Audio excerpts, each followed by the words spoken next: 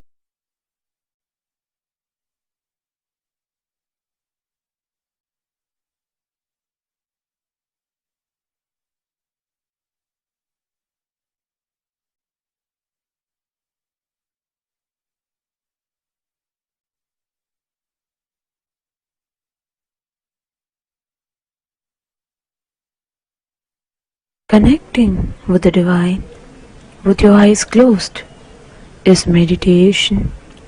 Connecting with the divine with your eyes open is darshan. Come, let us all now move from meditation to that slowly, very slowly. Please open your eyes. அம்மையப்பனே நீ என்னையப்பனே, அம்மையப்பனே நீ என்னையப்பனே, அம்மையப்பனே நீ என்னையப்பனே, அம்மையப்பனே நீ என்னையப்பனே.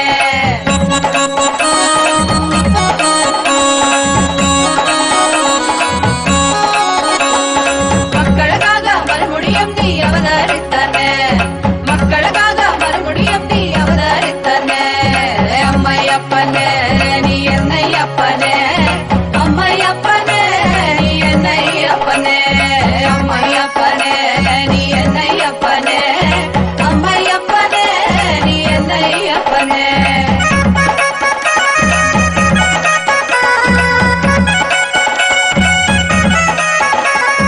காக்கா காக்கா கவிமிகழ்க நோக்கா நோக்கா நின்னருள் பெருக, காக்கா காக்கா கவிமிகழ்க நோக்கா நோக்கா நின்னருள் பெருக. ஏதும் பிற இருந்தால் கருணை நீ செய்யும் எந்தாயே, ஏதும் பிற இருந்தால் கருணை நீ செய்யும் எந்தாயே, அப்பனே செய்யும் எந்தாயே.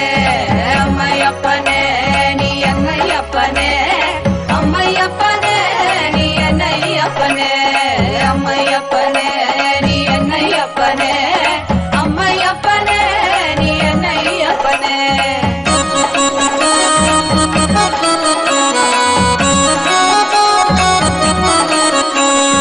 மக்களுக்காக மறுபடியும் நீ அவதரித்தானே, மக்களுக்காக மறுபடியும் நீ அவதரித்தானே.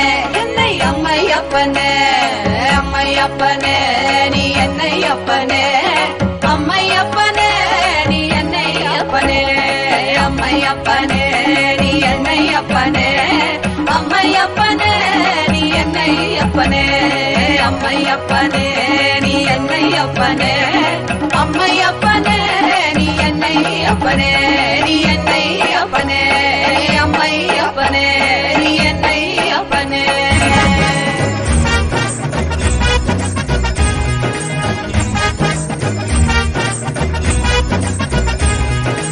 ஆறுபடை கப்பா ஓம் ஆறுபடை கப்பா, நித்தியன் வாழும் நித்தியபுரி மலையே ஆறுபடை கப்பா, ஆறுபடை கப்பா ஓம் ஆறுபடை கப்பா, நித்தியன் வாழும் நித்தியபுரி மலையே ஆறுபடை கப்பா. அறுபடை சக்தி ஒருமுக நித்தியனின் திருவடியை நாம் காண்போம், நித்யா திருவடியை நாம் காண்போம். நித்தியன் திருவடி கண்டு நோயற்ற வாழ்வினை பெறுவோம், நித்தியன் திருவடி கண்டு நோயற்ற வாழ்வினை பெறுவோம். ஆறுபடை கப்பா ஓம் ஆறுபடை கப்பா, நித்தியன் வாழும் நித்தியபுரி மலையே ஆறுபடை கப்பா, ஆறுபடை கப்பா ஓம் ஆறுபடை கப்பா, நித்தியன் வாழும் நித்தியபுரி மலையே ஆறுபடை கப்பா. கேட்டால் தருவாய் வந்தால் அருள்வாய், நித்தியபுரி நித்யா நித்யா நித்தியபுரி நித்யா. நித்தியன் பாதம் கண்டு சகல செல்வமும் பெறுவோம், நித்தியன் பாதம் கண்டு சகல செல்வமும் பெறுவோம். ஆறு படைக்கப்பா ஓம் ஆறு படைக்கப்பா நித்தியன் வாழும் நித்தியபுரி மலையே ஆறு படைக்கப்பா. ஆறு படைக்கப்பா ஓம் ஆறு படைக்கப்பா நித்தியன் வாழும் நித்தியபுரி மலையே ஆறு படைக்கப்பா.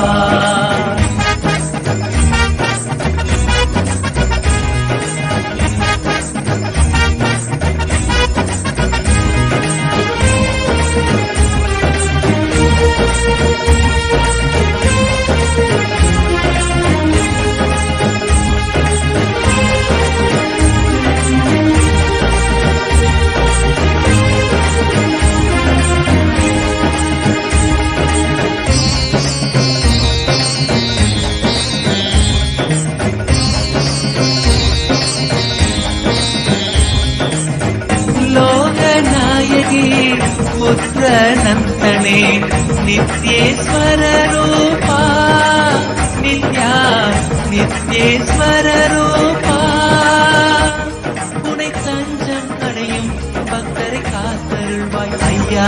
உனை தஞ்சம் அடையும் பக்தரை காத்தருள்வாய் ஐயா. ஆறு படைக்கப்பா ஓம் ஆறு படைக்கப்பா நித்தியன் வாழும் நித்தியபுரி மலையே ஆறு படைக்கப்பா.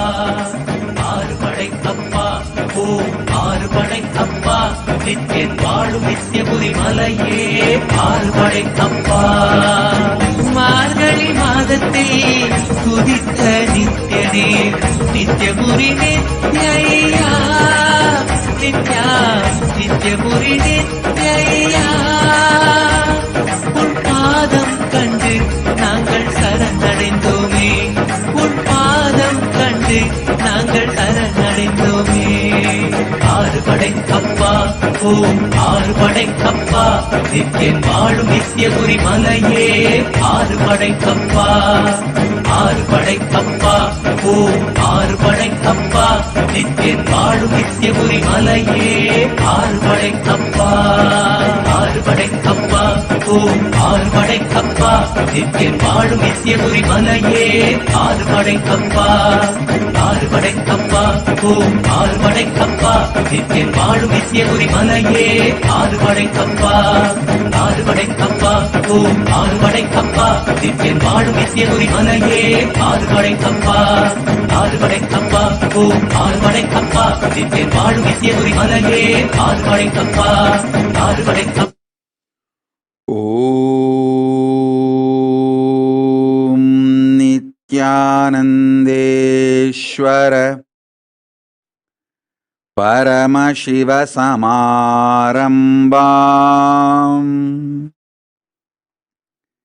நித்யானந்தேஸ்வரி பரமசக்தி மத்யமாம் அஸ்மதாச்சார்ய பர்யந்தாம் வந்தே குரு பரம்பராம்.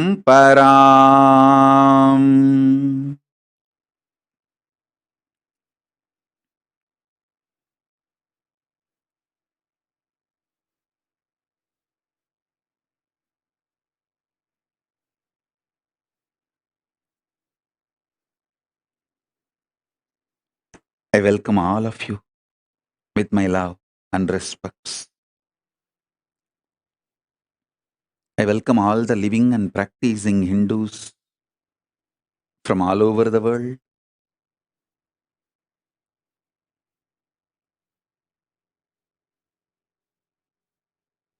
All the ministers, diplomats, ambassadors, citizens, consulate generals, Mantreshwaras, Vidyeshwaras, Ganeshwaras, Lokeshwaras, Astreshwaras. I welcome all of you with my love and blessings. Paramashiva's message directly from Kailasa.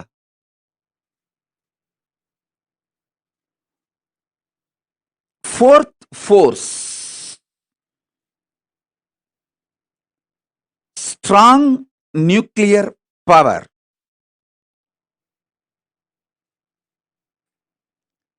is the extension and inclusive of gravity, electromagnetic force, weak nuclear force, all its permutation combinations. Listen. The fourth force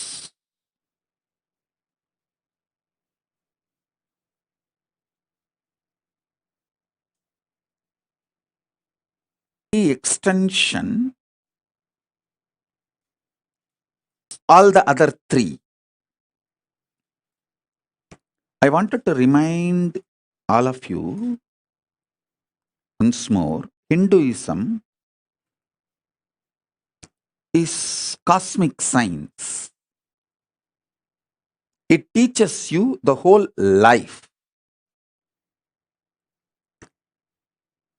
மண்ணில் நல்லவண்ணம் வாழலாம், விண்ணில் நல்லவண்ணம் உறையலாம்.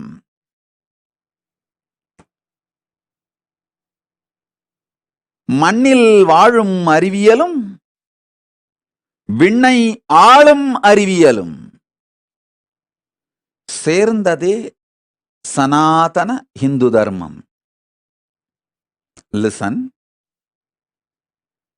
A blissful, happy life with all the auspiciousness in this plane and the most auspicious, beautiful, powerful life in the higher planes. Hinduism teaches you the science of this. It's a cosmic science. Feel pride and feel blessed. You are born Hindu and are practicing Hindu. You have been given this powerful knowledge. You are the inheritors of this great powerful knowledge. One of the worst crime done to humanity is teaching humanity that you have only one life. No. Listen to this carefully. Listen to this carefully.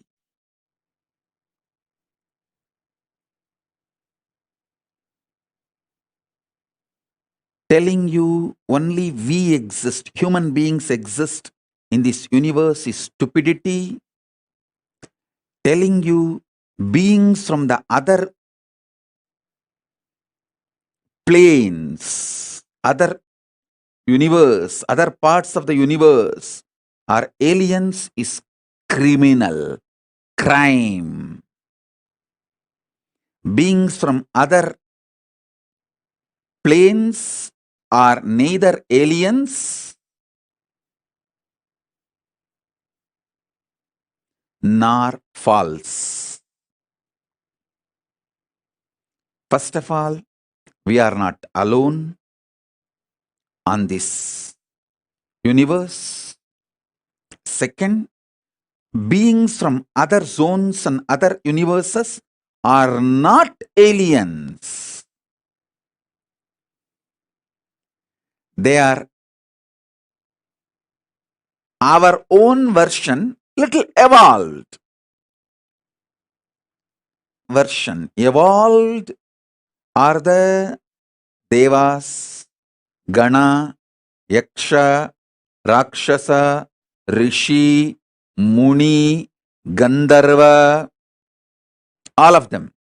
Our transformed existence is Kailasavasis. I am not telling you any cock and bull stories. I am not giving you any theories, theologies. I am giving you a clear knowledge, truth as it is. I have come from Kailasa to to introduce this cosmic science to the modern human beings, because modern human beings forgot this whole science. I'm reviving this whole science. So listen.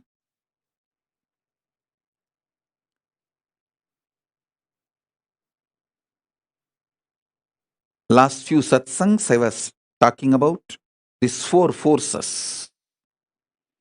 Today I wanted to talk about fourth force and giving more understanding about the third force also.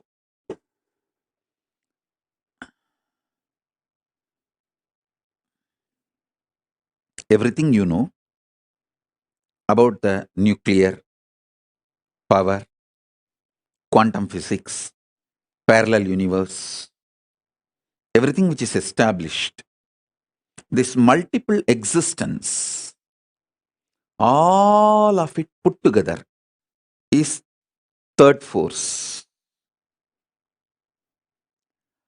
Third force's imaginary fantasy extension.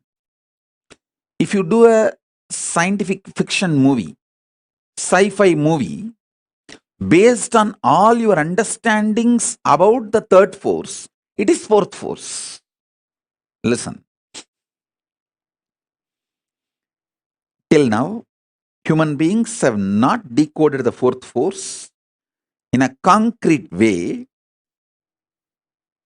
but the fourth force is all possibility of third force. Because it is all possibility of the third force, any science fiction movie you develop based on anything you know about the third force is a reality in the fourth force. Listen to that. I'm repeating. Any fantasy imagination you develop centered on the principles you know about the third force is part of the fourth force. Because the fourth force is everything you can imagine as an extension, transformation, multiplication of the third force and more.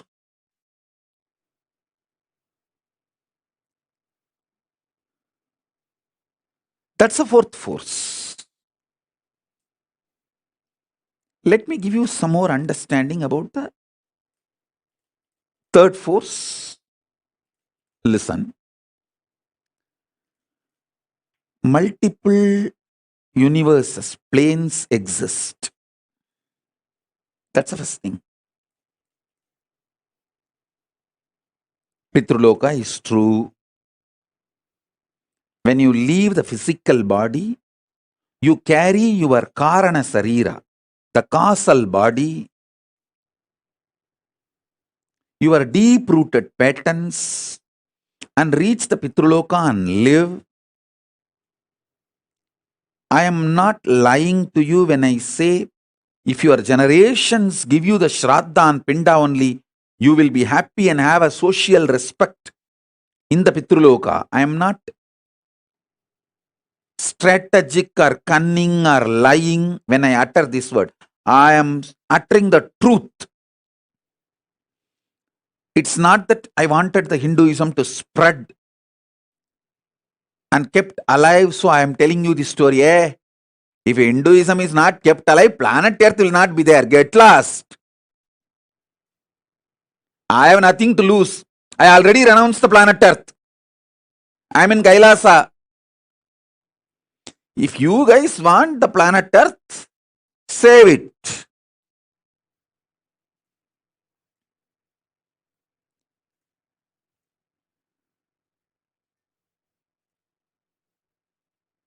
I am here only to give you the truth as it is. Making it into the lifestyle is your responsibility. Listen. Especially the people who are already successful, having basic needs of your life fulfilled. Like You already have house, kids, car, house, basic needs.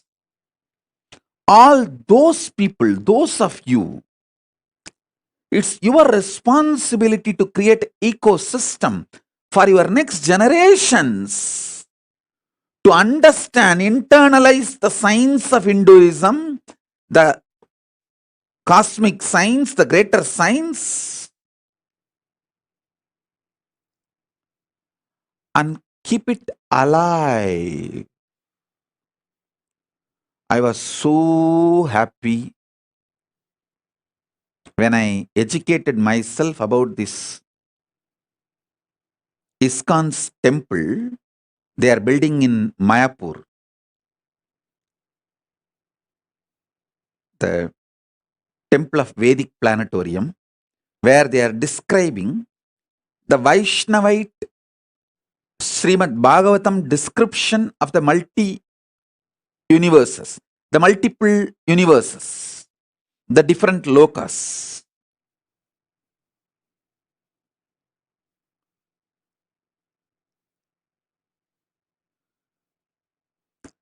It's a Vaishnavite version. It's a Bhagavatam version.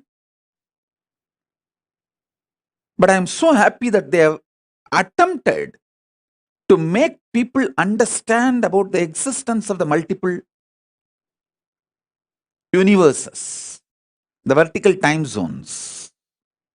Surely, I'll be giving the Vedic Agamic version of the multiple universes and building a temple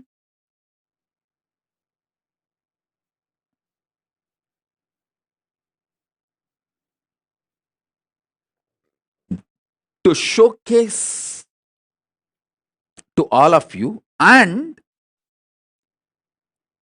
show you experientially how each initiation and power manifestation you can experience those vertical time zones like Devaloka, Pitruloka, Tapoloka, Satyaloka, the lokas of Yakshas, Kuberaloka, Indraloka, Chandraloka, Suryaloka, the different planets and planes. So understand this truth. When I say Pitruloka exists,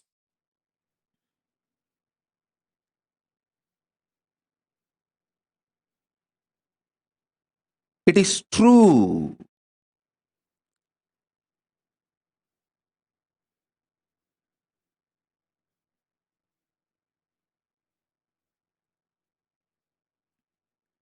You are not accidental.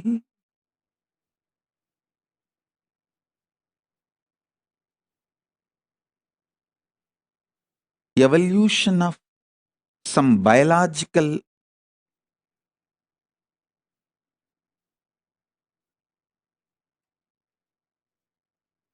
permutation combination, good or bad, right or wrong. No. You are a conscious manifestation to celebrate, live your existence on this plane and in higher planes, vertical time zones.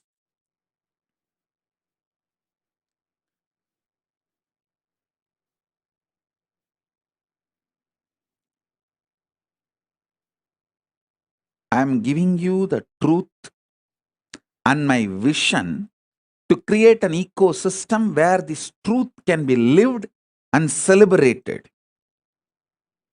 This is my sincere effort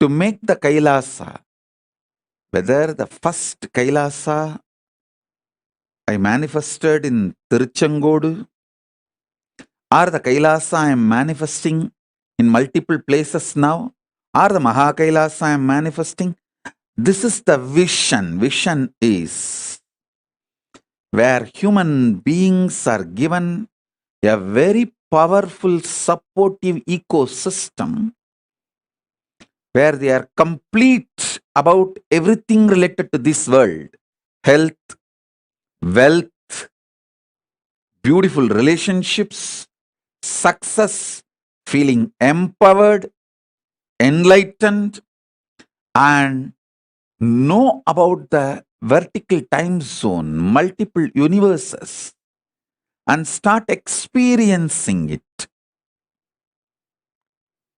preparing themselves to live in those spaces after they leave the body.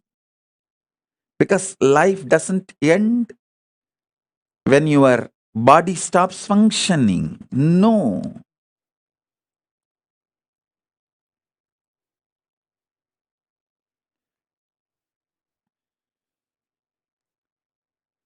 Life is so much more.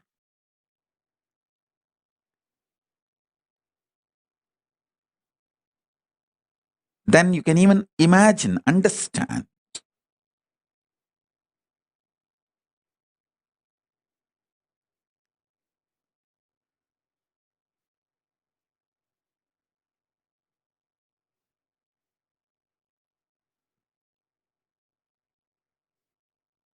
Theosophy Society,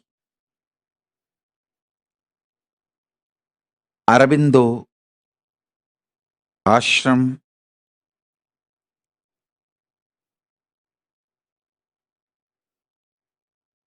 Paramahamsa Yogananda, Osho, Maharishi Mahesh Yogi, ISKCON, Ramakrishna Mission, Sampradaya, all of them have sincerely trying to make the same vision in their own version.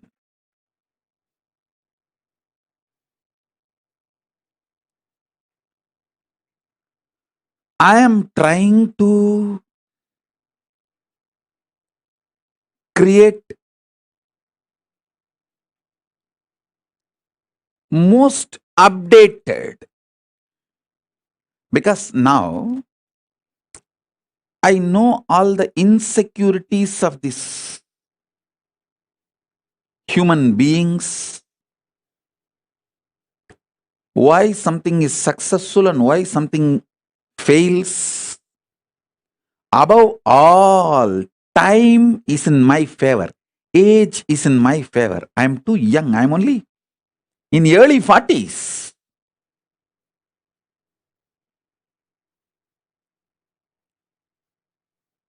Whole life is in front of me. Already I have 41 Chaturmasya spiritual strength, 27 years of a spiritual socio experiences, working in the spiritual field with the society, 27 years of solid experience and expertise, 41 years of Chaturmasya, solid spiritual foundation, and I have my whole life ahead of me. This is the advantage I have. Let me express these truths so this vision can start manifesting in all of you. This third force and fourth force manifests in all of you. This is my vision for all my Kailasas. Whether it started in a container, I don't know how many of you know, the first Adinam, Tiruchengoda Adinam, started in a steel shed. That is why I always feel container is auspicious. Put container in any place, it will become Kailasa. Because the first Kailasa is container Kailasa. Only then the hut was built. there was a small steel shed which was used as a pump set gifted to me by a devotee. That's when first I started staying.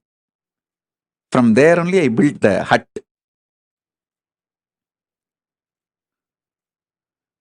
So that is why even now, anywhere people give me, donate property, I tell them first put a container, plant a container, start container Kailasa. From there it will evolve. From container Kailasa to uncontainable Kailasa. The vision is same. Where we provide an ecosystem for human beings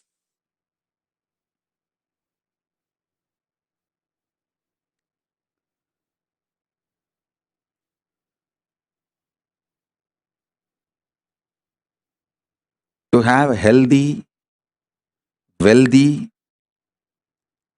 blissful, complete life in this plane and enlightened, awakened life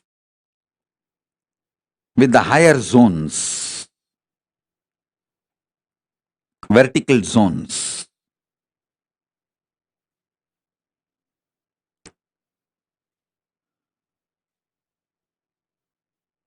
Still, many of my vision is not yet unfolded into reality, but I have spelled out my vision very clearly.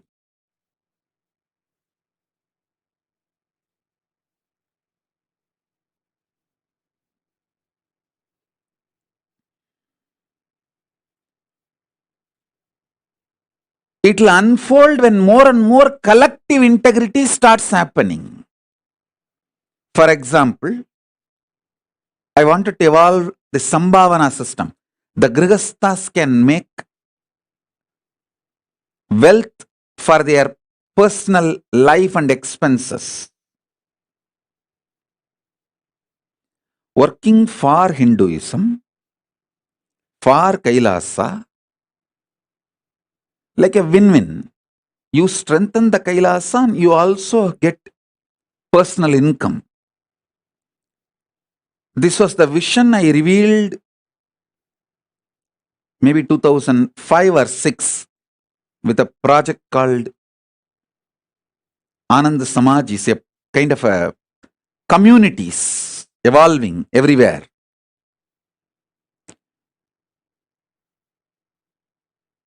If we have people with more collective integrity, who take the responsibility for integrity of everyone, these systems can be successful.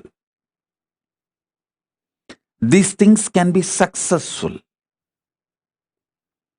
A 10 family can join, take up a project, make it successful, have Kailasa strengthened, Hinduism strengthened, and the ecosystem strengthened, and you receive the personal income. All the things are fulfilled like a win-win. It is possible. It is possible, especially in the cities of India and the NRIs in Malaysia, Europe, US, Trinidad, Tobago, where the Hindus are the richest ethnic minority. If you guys start evolving this kind of Kailasas, you will create an ecosystem where your generations will have strong feeling connection with Hinduism. They will live Hinduism. They will manifest Hinduism. They will be giving you the Shraddha for generations, building the modern day Agraharams.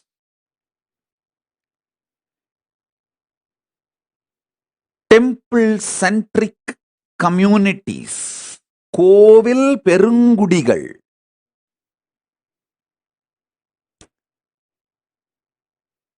தமிழ்ல சொல்லணும்னா, மலையும் மலை சார்ந்த இடமும் குறிஞ்சி, காடும் காடு சார்ந்த இடமும், அது மருதம், முல்லை, நெய்தல், பாலைன்னு சொல்லுவாங்க. ஐம்பெரும் நிலங்கள்னு.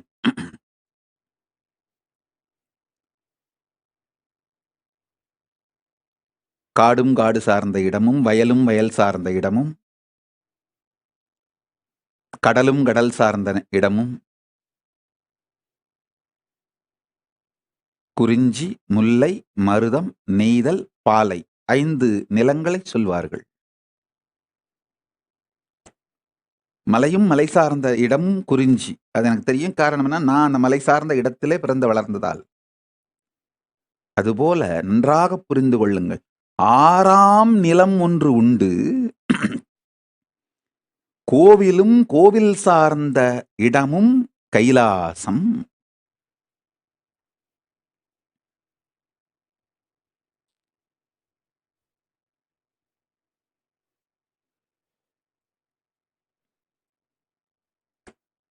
Listen. Temple-centric communities, temple-centric lifestyle,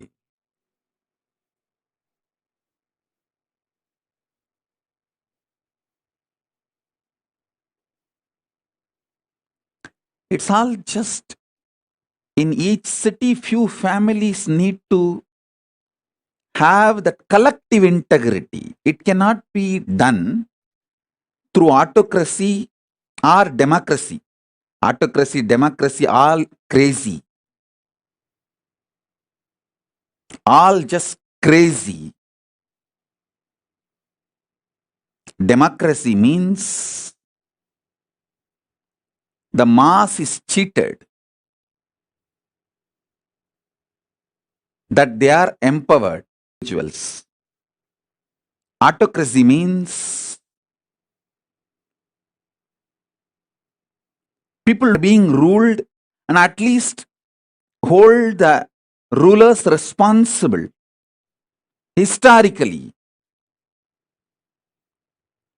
So this autocracy, democracy, all crazy.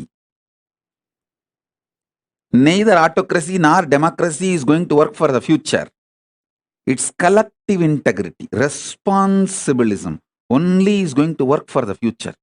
That's why the Kailasa, I am evolving a kind of a new responsible democracy. How I am evolving, all the temple volunteers will vote any issue related to running the temple. All the donors will vote any issue related to money. All the administrators only will vote any issues related to administrative policies. A temple volunteer, if he is volunteering for administration also, he will have 2 votes. He will have a vote in the temple related and administration related because he is involved in administration. If he is an SJP donor, he will have the voting, one more vote to involve economic affairs. So the votes are given based on the responsibility, responsibilism. Responsible democracy evolves collective integrity. That's the way I'm evolving now. I'm actually sitting and penning down the whole principles, how the Kailasa should be run, the guidelines. I'm making it into a responsible democracy. If you are a temple volunteer, you spend certain number of hours maintaining temple, you have the right to vote everything related to temple affairs. If you are a donor, SJP Yajaman, you get 1 vote related to all the economic affairs. If you are a SJP Karta, you get 5 votes, all related to economic affairs. If you are volunteering in administration, you get vote to vote in all affairs of administration. If you are volunteering in garden, housekeeping, you get the right to vote in all the affairs of the gardening, housekeeping. Responsible democracy.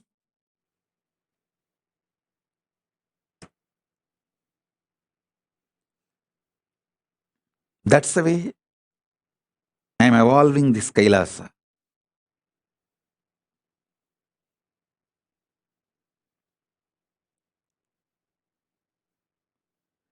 These digital ecosystems and the spiritual ecosystems I am evolving all over the world.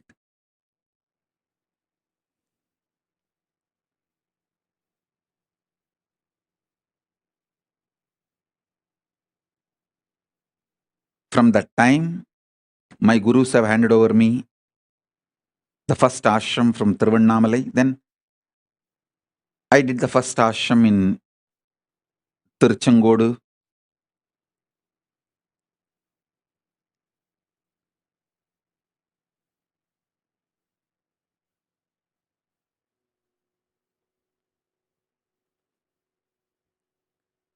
My vision for Kailasa is clear. As I said, மலையும் மலை சார்ந்த இடமும் குறிஞ்சி, காடும் காடு சார்ந்த இடமும் முல்லை, வயலும் வயல் சார்ந்த இடமும் மருதம், மணலும் மணல் சார்ந்த இடமும் நெய்தல்,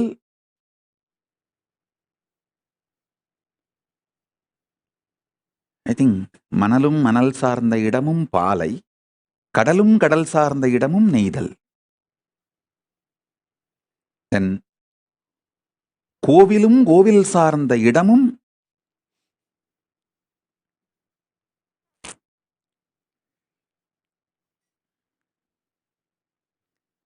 we need to evolve Kailasa everywhere.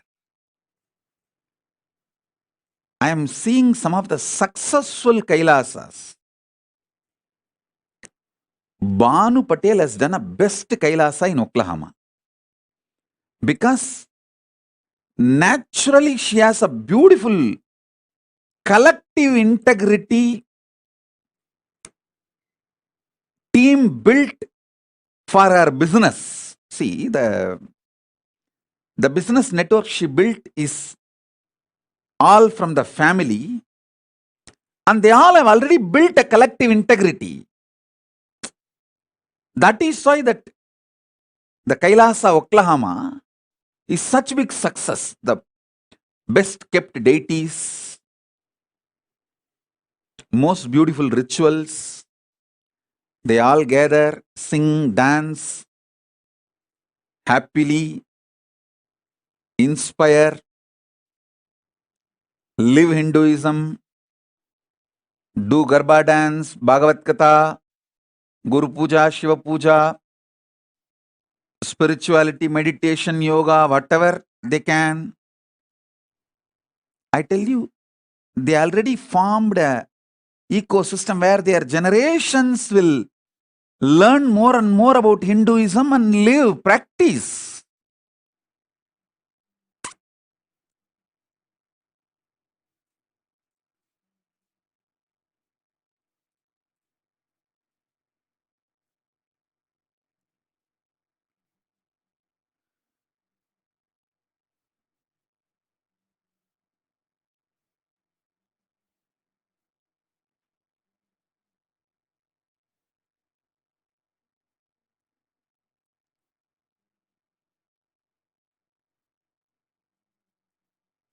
Banu is very successful in evolving a very beautiful Kailasa ecosystem.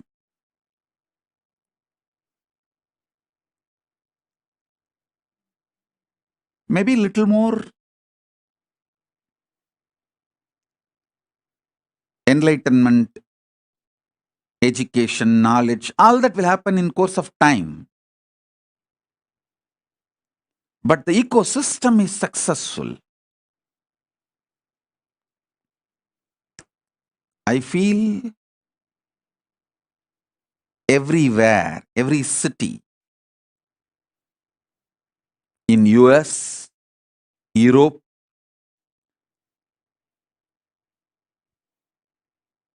even in India, if you guys start creating this Kailasa ecosystem, you will have your next generation following Hinduism, giving you Shraddha. You will have peace in Pitruloka.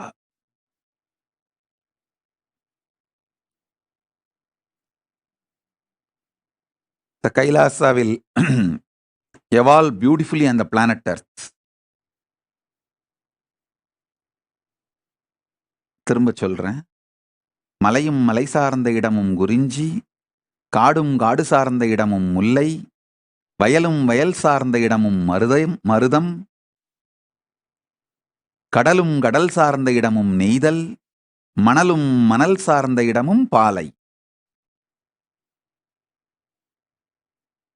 ஏன் மெமரியிலேயே கரெக்டா இருந்து இவனுங்க reference கொடுக்குறேன்னு சொல்லி துண்டு சீட்டு கொடுத்து என்ன குழப்பிட்டானுங்க.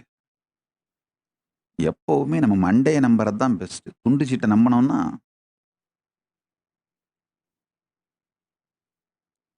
எனக்கு இந்த ரெஃபரன்ஸ் போடுற டீம் ஒன்று இருக்கு. அது நான் பேசும் பொழுதே ரெஃபரன்ஸ் கொடுக்கும். அது கொடுக்குற ரெஃபரன்ஸ் தான் கன்ஃபியூசிங்காக இருக்கும். எப்பெல்லாம் நான் என் பிரெயின் மெமரியை நம்பி சொல்கிறேனோ அப்பெல்லாம் கரெக்டாக சொல்லிடுவேன். எப்பெல்லாம் இந்த ரெஃபரன்ஸ் கொடுக்குற இந்த எழுதி கொடுக்குறவங்க சீட்டை நம்புறனோ அப்பெல்லாம் குழப்பி வச்சிருதுங்க.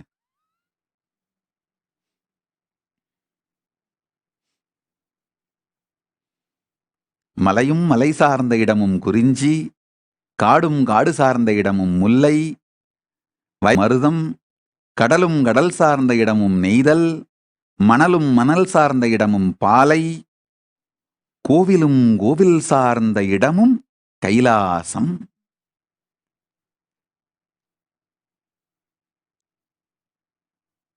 Every city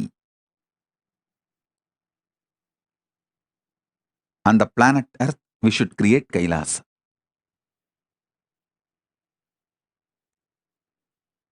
Every city we should create Kailasa.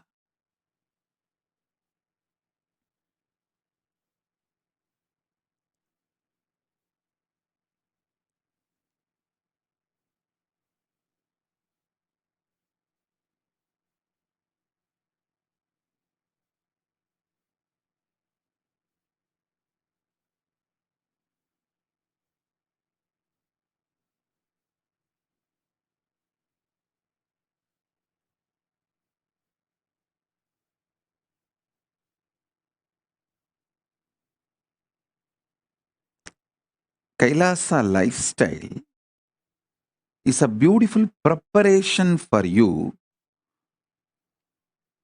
to live comfortably in the higher planes, vertical time zones. When you go there, you won't feel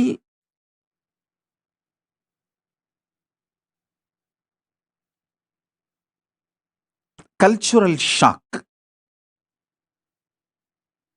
You will not feel cultural shock when you go to the higher planes if you learn the Kailasa lifestyle here on the planet Earth.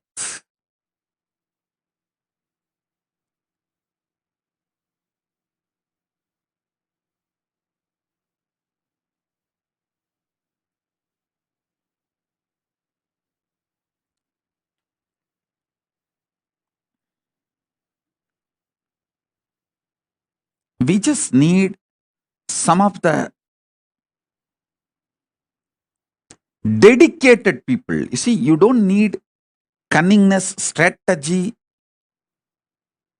to make Kailasa. You just need Tyagis, dedicated people who have a conscious stamina, will, persistence, making it happen. Will stay strong and make it happen, like Arishchandra, Satyavati, the Savitri, Satyavan Savitri.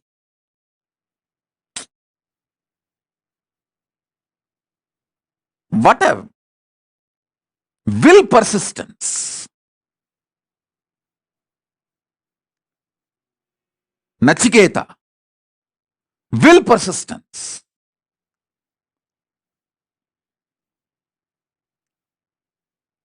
A child fasting for 2.5 days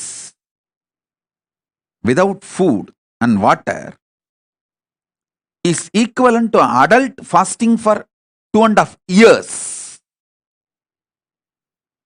Because for child, food is the only life, source of life. For an adult, there are multiple sources of life. His body has evolved to use multiple things as source of life. But for a child, food is the only source of life. And a child, Nachiketa, fasting for 2.5 days is equivalent to an adult fasting for 2.5 years with a will persistence. Satyavan, Savitri, Nachiketa, Arishchandra,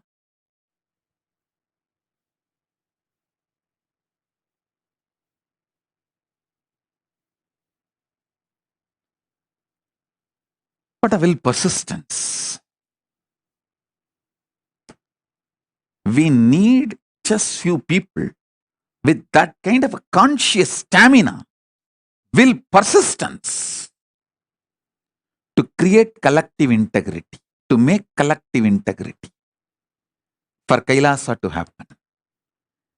They become the foundation of Kailasa's evolution. Not any efficient, cunning, strategic, no. It is dedicated, tyagis.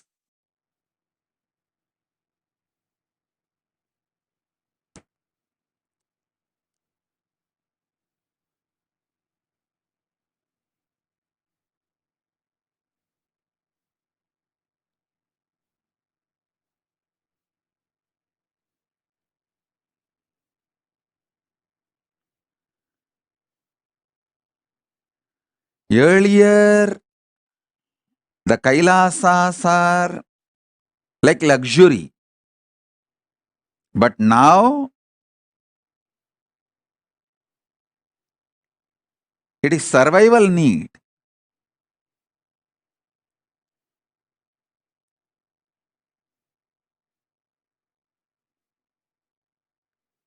I am seeing so many people messaging this Meda Slatya, so many people. Oh, I want Kailasa in Kashmir, I want Kailasa in Guwahati. All you guys,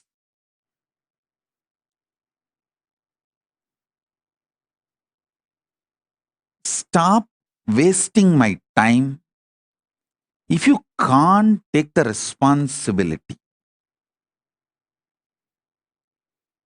Meda Slatya, you don't need to be independent. You just need a conscious will, conscious stamina, will persistence. Go to Adi Kailasa, get trained, renounce your luxurious, hypocritical, criminally negligent lifestyle. Because your ancestors did not do the tyaga, Kashmiri Pandits are suffering and Hindus lost Kashmir. Don't continue to be criminally negligent. Decide to dedicate and stop your stupid ideas about life. Go to Adi Kailasa and have the basic training. Then carry that ecosystem to Jammu and Kashmir and start manifesting, reviving. Do what need to be done. Nobody is interested in your crybaby stories. Nobody is interested in your criminal negligent lifestyle. Or just disappear from my eyes. Go and live as you want. Don't waste my time and get the karma of Guru Aparada. Wasting Guru's time.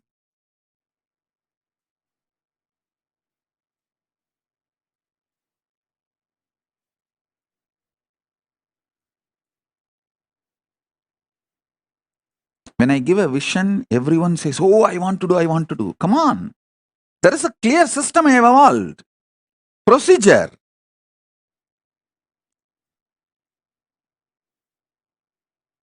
There are ecosystems which is functioning. It's not that those ecosystems are perfect, but it is budding. Go there, see what all can be done. Right, wrong, good, bad.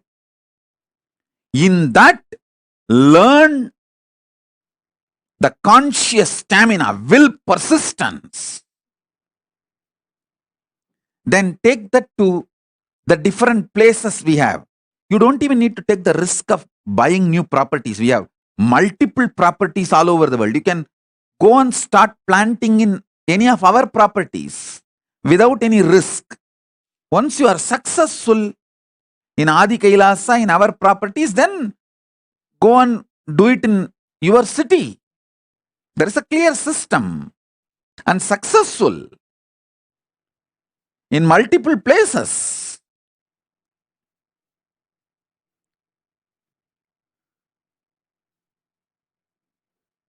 Instead of doing the rest, just lying to yourself and to me, oh, I want to do this in Jammu, I want to do this in Kashmir, I want to do this in Guwahati, I want to do this here, I want to do that there. No.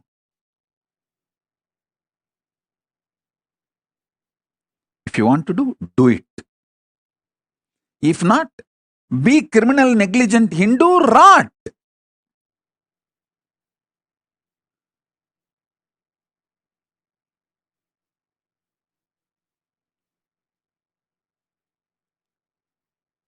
As I told you, the Hindus should know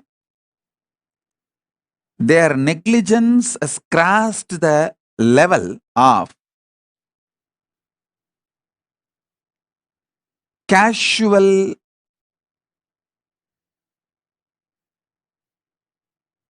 unattending or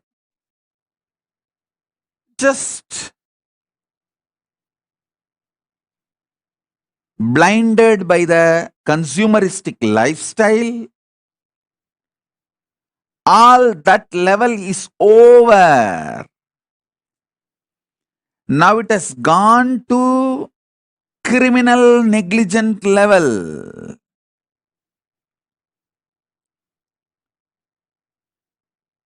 If you get out of your criminal negligence and create Kailasa ecosystems in every city, the next generation of Hindus are going to be there. And I don't want to say the otherwise. What will happen?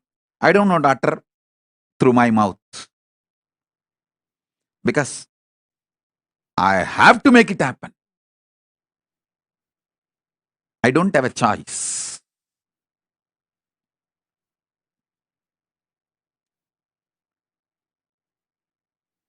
If you join along with me, I'll do it with you. If you don't, I'll do it without you. If you oppose, I'll do it in spite of you. But I'll do it. I'll make it happen.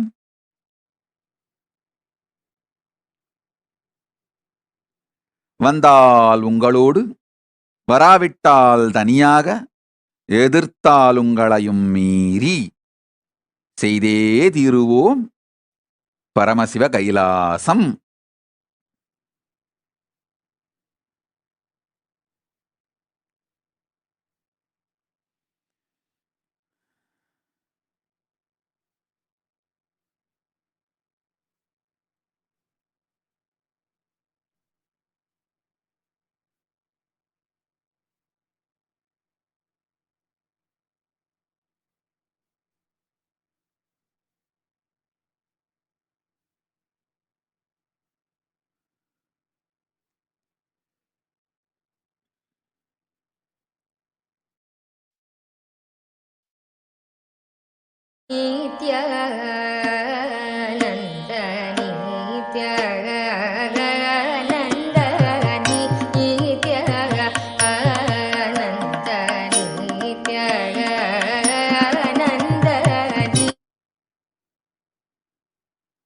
Listen.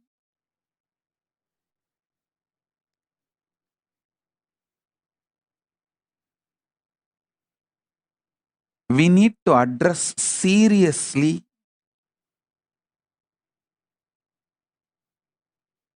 these few issues in the Kailasa ecosystem. One, the most important, the ecosystem should be self-sustaining. Second, a separate male sannyas, female sannyas order, grihastha order. All these three separate. Third, system where the grihasthas can make personal income. Some method of sambhavana where they make enough personal income for their personal expenses. Either a common project, a for-profit project is made successful. Running a restaurant or running a hotel, motel, or running even enriching and causing very professionally.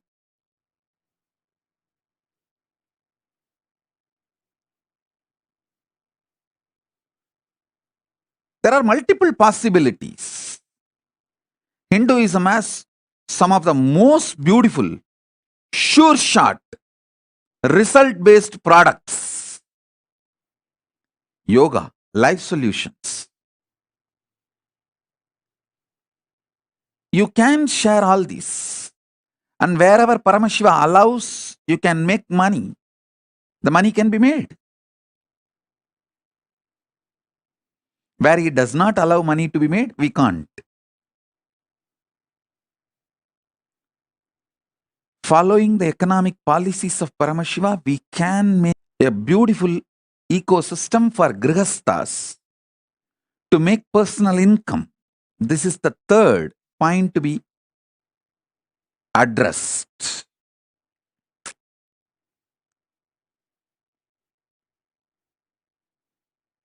Fourth, a responsible democracy in evolving all the policies of those Kailasas ecosystem.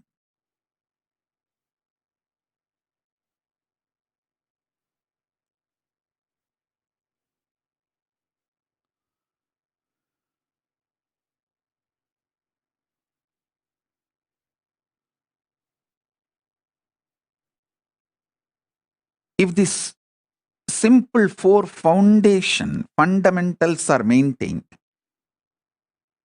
not only Kailasa will flourish, you will have an amazing ecosystem for it to continue forever. So the sannyasis will have Maheshwara Puja by the generation of sannyasis, sannyasa parampara, and they will be happy in Kailasa and Pitruloka, wherever they reach as per their karmas. If they were living as sincere, integrated sannyasis, they will straight reach Kailasa. If they had messed up, then they will reach only Pitruloka. If they are completely messed up, then Brahmarakshas. That is up to them.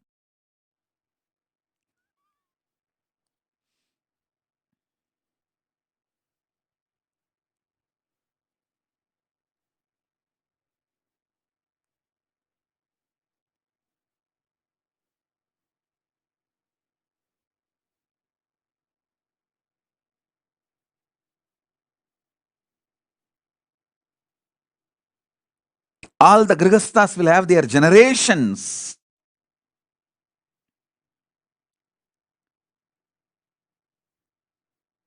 Beautifully living Hinduism and giving Shraddha to you for generations, so you will be happy in Pitruloka or Kailasa, wherever you reach.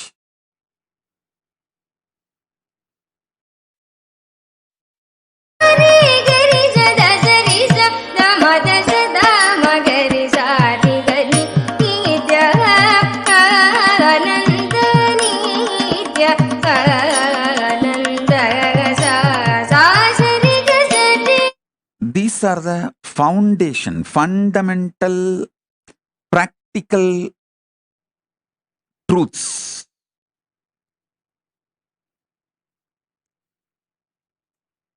This is enough for the Kailasa ecosystem to manifest.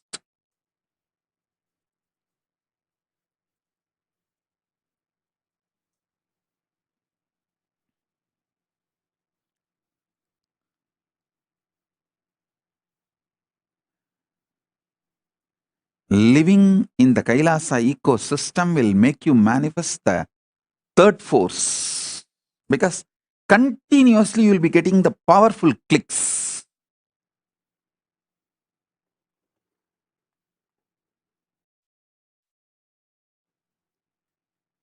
You will have a very peaceful life.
I'll repeat, these four things need to be addressed for any successful Kailasa.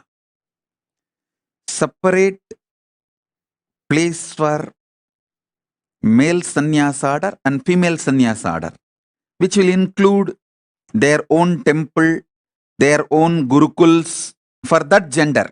Male sannyasa order will have the male sannyas gurukul and the temple run by them. Female sannyasa order will have female gurukul and temple run by them. Goshala for themselves and library for themselves. Two separate ecosystem, and the grihasthas separate.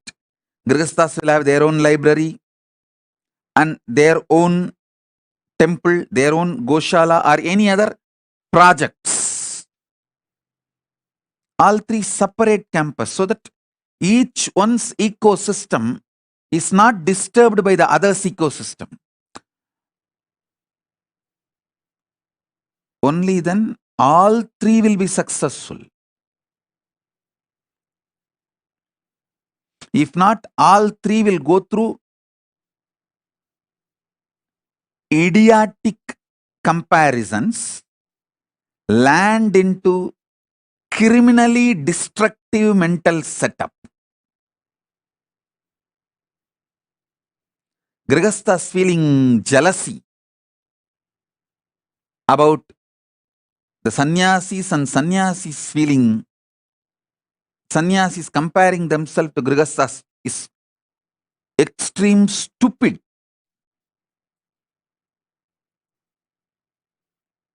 Criminal negligence and crime itself.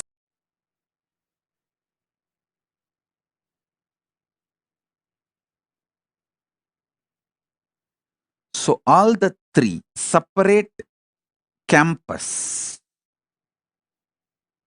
That's the first thing to be taken care. Second, most important,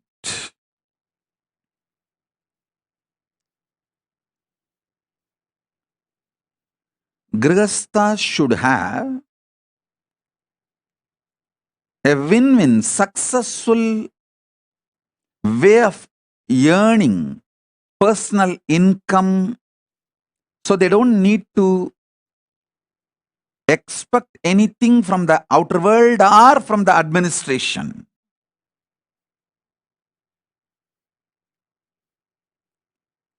They have their own independence and what they call as security for their future and all that. So they are economically not dependent on anybody else. There are tons of systems, business opportunities can come up. Third,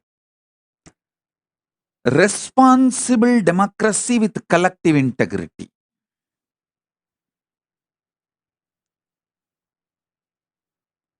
Responsible democracy with collective integrity.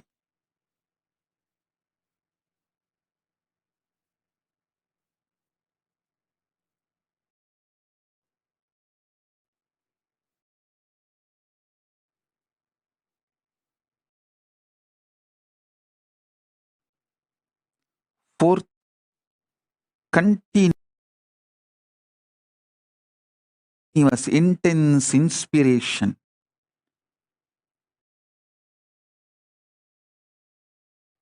Living Kailasa. That fourth job, I'll do it continuously. I think these are the four major things will make any Kailasa ecosystem successful and expanding.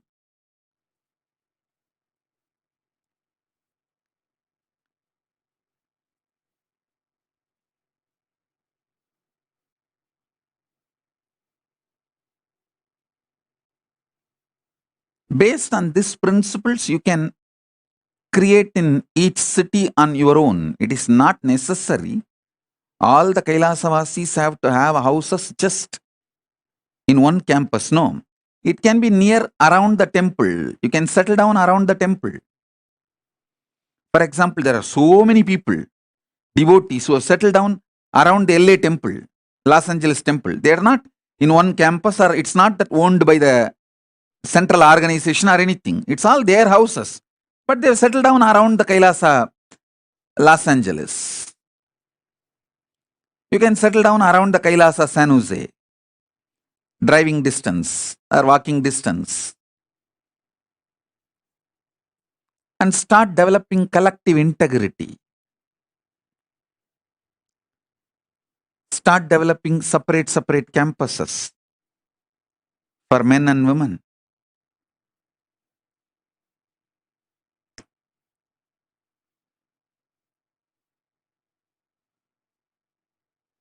The responsible democracy with voting rights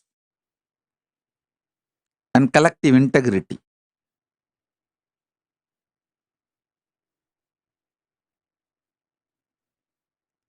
This will make Kailasa ecosystem everywhere.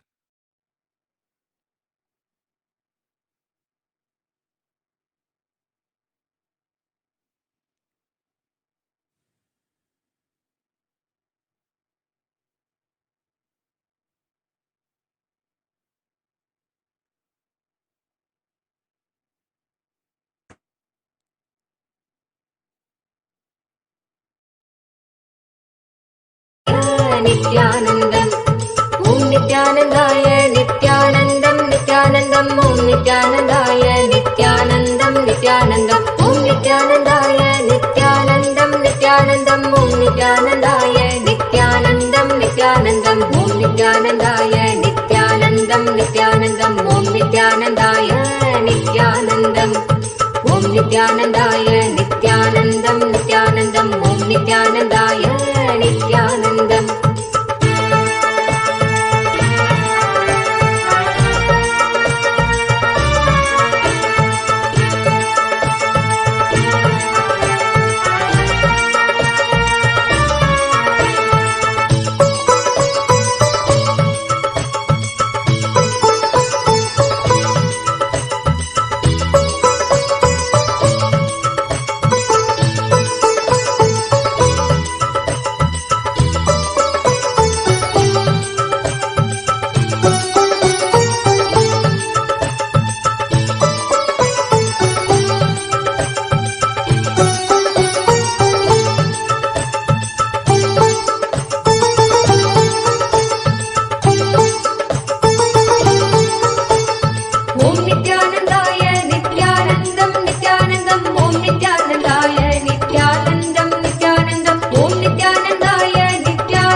नित्यानन्दाय नित्यानन्दं नित्यानन्दं Om नित्यानन्दाय नित्यानन्दं नित्यानन्दं Om नित्यानन्दाय नित्यानन्दं नित्यानन्दं Om नित्यानन्दाय नित्यानन्दं नित्यानन्दं Om नित्यानन्दाय नित्यानन्दं Om नित्यानन्दाय नित्यानन्दं नित्यानन्दं Om नित्यानन्दाय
नित्यानन्दम् नित्यानन्दाय नित्यानन्दं नित्यानन्दं Om नित्यानन्दाय नित्यानन्दम्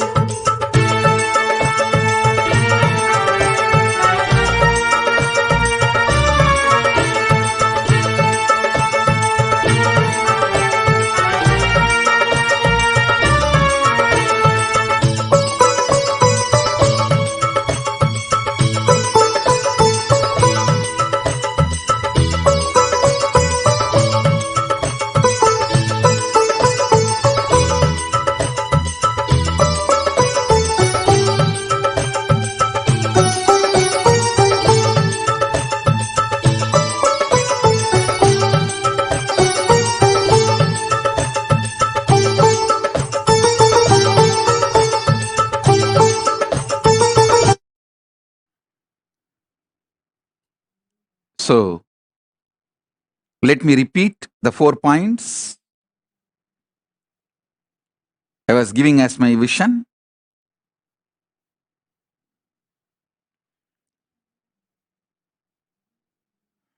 Kailasa ecosystem.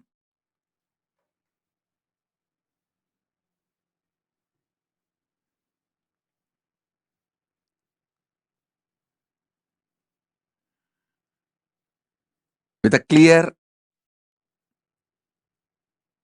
description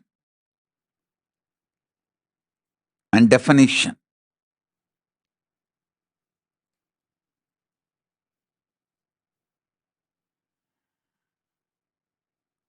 First point, all the 3 orders to have a separate campus, like male sannyasa order, female sannyasa order, grihastha order.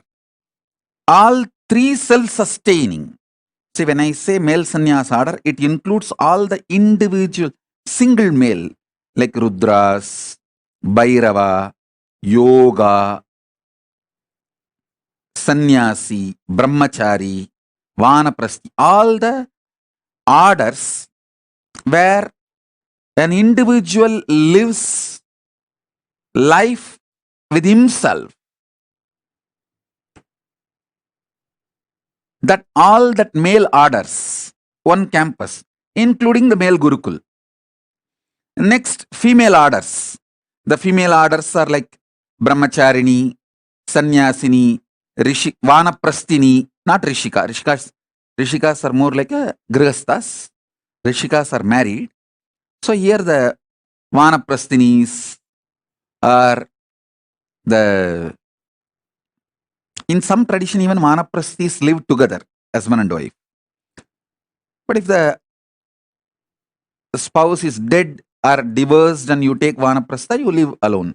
All the single female, including the female Gurukul, that as on campus, in that Rudraganya, Yogini, Bhairavi, all the female single sampradayas, and the grihasthas. All three separate campus, self-sustaining, with their own temples, their own gurukuls, their own goshala, their own agriculture unit, self-sustaining. That's the first step.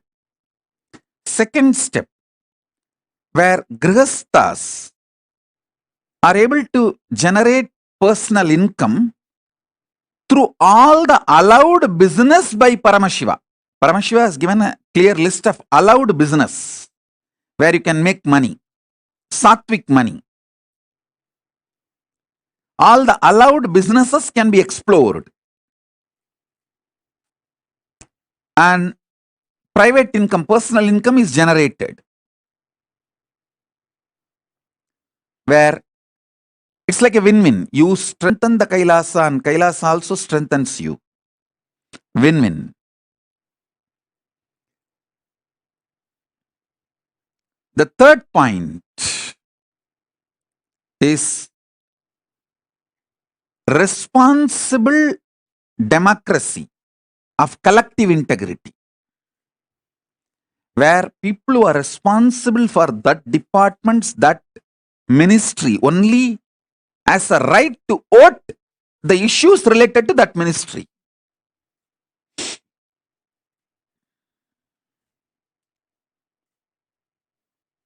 So all the mess-ups of the democracy is eliminated. Criminal negligence can be minimized or drastically reduced, literally removed. And the fourth point is intense spiritual inspiration, experiential Kailasa lifestyle. This four will make successful Kailasa ecosystems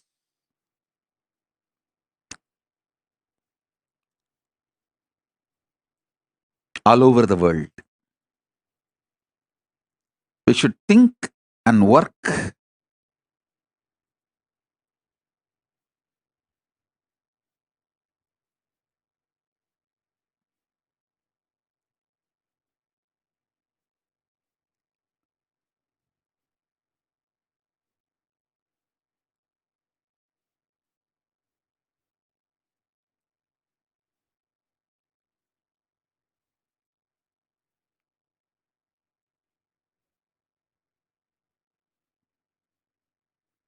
to make the Kailasa ecosystems all over the world.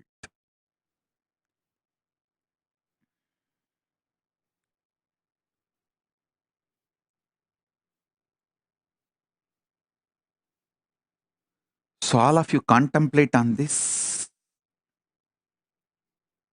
I'll reveal more depth and details about third force and fourth force in a very practical, implementable ways.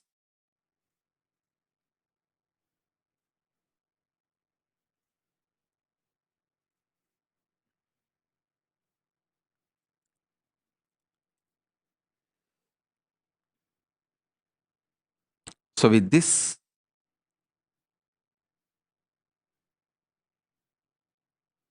we will have darshan later. I'll announce the time of the Paramashiva darshan. Now it's already late for all of you to go to bed. It's 11:36. So with this, I bless you all.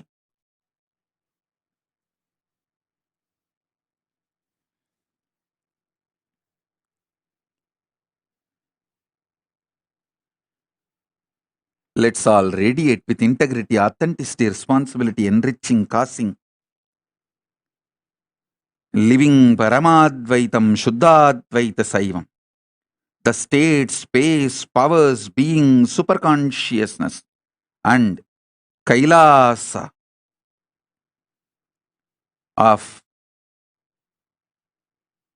Paramashiva, Paramashivoham, Om Nithyananda Paramashivoham, the eternal bliss, Nithyananda. Thank you. Be blissful.